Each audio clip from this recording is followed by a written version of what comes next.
সেনাবাহিনীর যে ক্ষমতাকে কোণঠাসা করে তিনটি প্রহসনের নির্বাচন করে ক্ষমতার মসনদে বসেছিল আওয়ামী লীগ সভাপতি শেখ হাসিনা, দীর্ঘ ১৬ বছর পর এবার সেই ক্ষমতা ফিরে পাচ্ছে বাংলাদেশ সেনাবাহিনী। দীর্ঘ ১৬ বছর পর এবারের নির্বাচনে হারানো ক্ষমতা ফিরে পেতে যাচ্ছে সেনাবাহিনী। গুলশান থেকে দরজা ভেঙে আটক করলো ডিবি হারুনকে, বাপ বাপ করে কান্নাকাটি করতেছে, তারপরও ছাড়তেছে না। বেশি ভালো না, কিছু তো একটা ঘটবে। হ্যাঁ, এগুলো একদম কম্প্যাক্ট অবস্থায় রেডি করা এবং এটি রেডি টু ফায়ার, মানে বিস্ফোরণের জন্য সম্পূর্ণ প্রস্তুত বানানো হয়েছে। এগুলো বেশি নাড়াচাড়া হলে বিস্ফোরণ হওয়ার সম্ভাবনা আছে। তখন আমরা খুব শীঘ্রই আমাদের স্পেশাল বোম এক্সপ্লোসিভ টিম দ্বারা এগুলো জব্দ করে আসামি সহ আমরা নিয়ে আসি আমাদের বসিলা ক্যাম্পে। দর্শক, গত ১৬ বছর ধরে সেনাবাহিনীর যে ক্ষমতা কেড়ে নিয়েছিল শেখ হাসিনা সরকার, সেই ক্ষমতা ফিরে পেয়েছে এবার সেনাবাহিনী। ইতিমধ্যে কঠিন হার্ডলাইনে গিয়েছেন সেনাবাহিনীর সদস্যরা। তাতেই অনেক অপরাধী গ্রেপ্তার হয়েছে, ডিবি হারুন আটক হয়েছে বলে খবর পাওয়া গিয়েছে। এই ভিডিওতে দেখতে পারবেন, অবশ্যই ধৈর্য সহকারে ভিডিওটি শেষ পর্যন্ত দেখবেন, একটি লাইক করে আমার সাথেই থাকবেন। সেনাবাহিনীর যে ক্ষমতাকে কোণঠাসা করে তিনটি প্রহসনের নির্বাচন করে ক্ষমতার মসনদে বসেছিল আওয়ামী লীগ সভাপতি শেখ হাসিনা, দীর্ঘ ১৬ বছর পর এবার সেই ক্ষমতা ফিরে পাচ্ছে বাংলাদেশ সেনাবাহিনী। ২০০১ সালে সপ্তম জাতীয় সংসদ নির্বাচন সামনে রেখে আরপিও সংশোধন করে এই ক্ষমতা দেওয়া হয়েছিল, কিন্তু ২০০৮ সালে আওয়ামী লীগ সরকার সেনাবাহিনীর ওই ক্ষমতা রহিত করে। এবার সেই ক্ষমতা ফিরিয়ে দিল অন্তর্বর্তী সরকার। নির্বাচনের সময় সশস্ত্র বাহিনীর সদস্যরা পুলিশ কর্মকর্তাদের মতোই নির্বাচনী অপরাধের জন্য কাউকে বিনা পরোয়ানায় গ্রেপ্তার করতে পারবেন। এই বিধান সে সময় ক্ষমতাসীনরা মেনে নিতে পারেননি। সশস্ত্র বাহিনীর ওই ক্ষমতাকে তারা তাদের ভোট লুটের অন্তরায় বলে মনে করেন এবং গণপ্রতিনিধিত্ব আদেশ আরপিও ১৯৭২ সংশোধন করে আইন প্রয়োগকারী সংস্থার সংজ্ঞা থেকে প্রতিরক্ষা কর্ম বিভাগগুলোকে সেনা, নৌ ও বিমান বাহিনীকে বাদ দেয়। এর ফলে নির্বাচনী অপরাধ নিয়ন্ত্রণে একজন আনসার সদস্যের যে ক্ষমতা ছিল সেনা সদস্যদের তাও ছিল না। স্থানীয় সরকারের সব নির্বাচনেও সেনাবাহিনীকে একইভাবে ক্ষমতাহীন করে রাখা হয়। ২০০১ সালে সপ্তম জাতীয় সংসদ নির্বাচন সামনে রেখে আরপিও সংশোধন করে আইন প্রয়োগকারী সংস্থার সংজ্ঞায় প্রতিরক্ষা কর্ম বিভাগগুলো বা সশস্ত্র বাহিনীকে অন্তর্ভুক্ত করা হয়। ফলে সেনাবাহিনী একজন পুলিশ কর্মকর্তা না হয়েও নির্বাচনী অপরাধের জন্য কাউকে বিনা পরোয়ানায় গ্রেপ্তার করতে পারবেন। ২০০১ সালে এই বিধান অধ্যাদেশের মাধ্যমে আরপিওতে যুক্ত করা হয়, কিন্তু ২০০৮ সালে নবম জাতীয় সংসদ নির্বাচনে জয়ী হওয়ার পর আওয়ামী লীগ সরকার ওই সংশোধনী অধ্যাদেশ আইন প্রয়োগকারী সংস্থার সংজ্ঞা থেকে প্রতিরক্ষা কর্ম বিভাগকে বাদ দেয়। আমাদের সশস্ত্র বাহিনী দেশবাসীর আস্থা ও বিশ্বাসের প্রতীক। দেশের জনগণ ও রাজনৈতিক দলগুলো বিশ্বাস করে নির্বাচনে সেনাবাহিনী আইন প্রয়োগকারী সংস্থা হিসেবে দায়িত্ব পালন করলে তা সুষ্ঠু নির্বাচনের সহায়ক হবে। এর জন্য আমরা গণপ্রতিনিধিত্ব আদেশ আরপিও ১৯৭২ সংশোধন করে আইন প্রয়োগকারী সংস্থার সংজ্ঞায় সশস্ত্র বাহিনীকে আবারও অন্তর্ভুক্ত করার উদ্যোগ নিয়েছি। এর ফলে নির্বাচনী আইন শৃঙ্খলা রক্ষায় সশস্ত্র বাহিনীকে কারো নির্দেশের অপেক্ষায় থাকতে হবে না।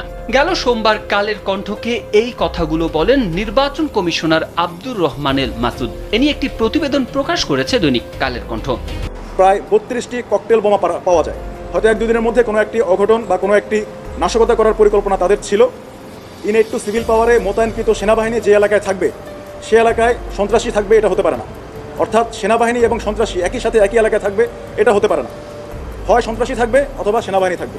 তাই এসব সন্ত্রাস এবং দুষ্কৃতিকারীর বিরুদ্ধে আমাদের সবসময় শক্ত অবস্থান ছিল এবং এটা আমরা নিয়মিত অভিযান পরিচালনা করব।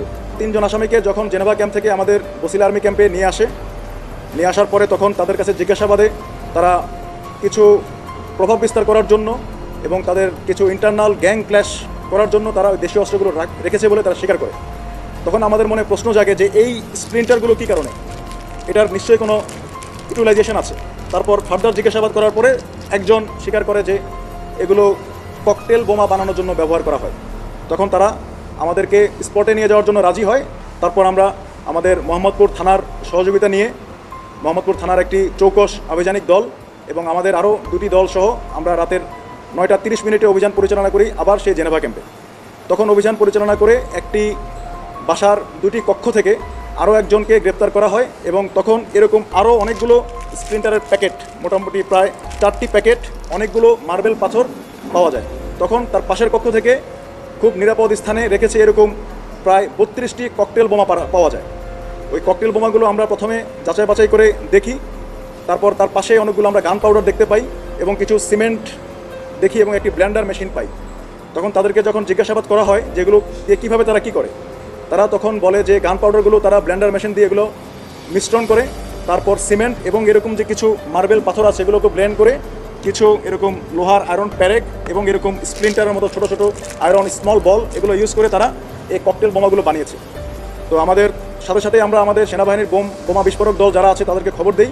তারা এসে দেখে যে এই ককটেলগুলো একদম কম্প্যাক্ট অবস্থায় রেডি করা এবং এটি রেডি টু ফায়ার, মানে বিস্ফোরণের জন্য সম্পূর্ণ প্রস্তুত। এবং কিছু কিছু বোমা এত কম্প্যাক্টভাবে তৈরি করা হয়েছে, যেহেতু হাতে বানানো, এত শক্ত এবং টাইটভাবে বানানো হয়েছে, এগুলো বেশি নাড়াচড়া হলে বিস্ফোরণ হওয়ার সম্ভাবনা আছে। তখন আমরা খুব শীঘ্রই আমাদের স্পেশাল বোম এক্সপ্লোসিভ টিম দ্বারা এগুলো জব্দ করে আসামি সহ আমরা নিয়ে আসি আমাদের বসিলা ক্যাম্পে। আনুমানিক গত 15 মিনিট আগে রাত 3টা 15 মিনিটে আমরা 2টি ফেজে এগুলো বিস্ফোরণ ঘটাই। প্রথম ফেজে 18টি এবং পরবর্তী ফেজে বাকি 14টি। আপনারা সেটা লাইভ টেলিকাস্ট করেছেন, দেখেছেন এগুলো কীরকম শক্ত। এবং বোমা বিস্ফোরণ করার পরে প্রায় 100 মিটার দূরে, অর্থাৎ 300 ফিট দূরে আমাদের কাছে দেখুন এরকম মার্বেলের ভাঙা অংশ চলে এসেছে এবং আমাদের ক্যাম্পেরও 2-1টি গ্লাস, থাই গ্লাস ভেঙে গেছে, এত শক্তিশালী ছিল।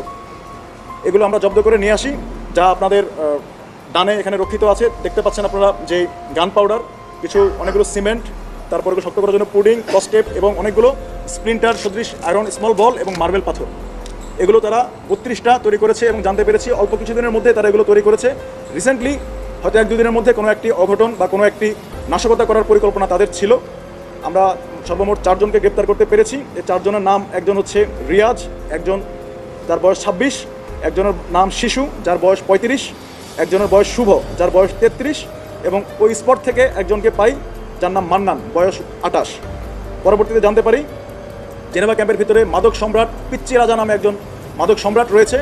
এই মান্নানকে এলাকাবাসী আশেপাশের লোকজন বলছিল যে গত 16 বছর ধরে যে ক্ষমতা সেনাবাহিনীর কাছ থেকে কেড়ে নিয়েছিল স্বৈরাচারী শেখ হাসিনা সরকার, সেই ক্ষমতা অবশেষে ফিরে পেয়েছে সেনাবাহিনীর সদস্যরা। দর্শক, আপনারা জানেন বর্তমান সময়ে কিন্তু সেনাবাহিনীর কাজ কিন্তু অনেক প্রশংসায় বাড়ছেন। সেনাবাহিনীর সদস্যরা একের পর এক অপরাধীদের গ্রেপ্তার করছেন, এমনকি মোহাম্মদপুর থেকে কয়েকদিন পর পর ব্যাপক অস্ত্র উদ্ধার করছেন, এমনকি সেনাবাহিনী হার্ডলাইনে গিয়েছেন। নির্বাচনের আগে যে ক্ষমতা পেয়েছে সেনাবাহিনী, মনে হচ্ছে যে নির্বাচন কঠোর একটি সুষ্ঠু নির্বাচন হবে, কেননা কিছুতেই এই নির্বাচনে কেউ নাশকতা করতে পারবে না। দর্শক, এই ঘটনার পর কিন্তু প্রশংসা বাড়ছে ডক্টর মোহাম্মদ ইউনূস। আপনারা জানেন 15 জন সেনা কর্মকর্তাদের বিরুদ্ধে গ্রেপ্তারি পরোয়ানা জারি হয়েছে, গ্রেপ্তার করা হয়েছে। তারা গুম খুনের সাথে জড়িত ছিল। যারা গুম খুনের সাথে জড়িত ছিল না, দেশের স্বার্থে কাজ করেছে, সে সকল সেনা কর্মকর্তারা এখন হাটলাইনে গিয়েছে। এমনকি তারা যে ক্ষমতা পেয়েছে, তারা এই ক্ষমতা কাজে লাগিয়ে কিন্তু আরো দেশকে এগিয়ে নিয়ে যেতে পারবে। দর্শক, আপনার কি মতামত কমেন্টে জানাবেন।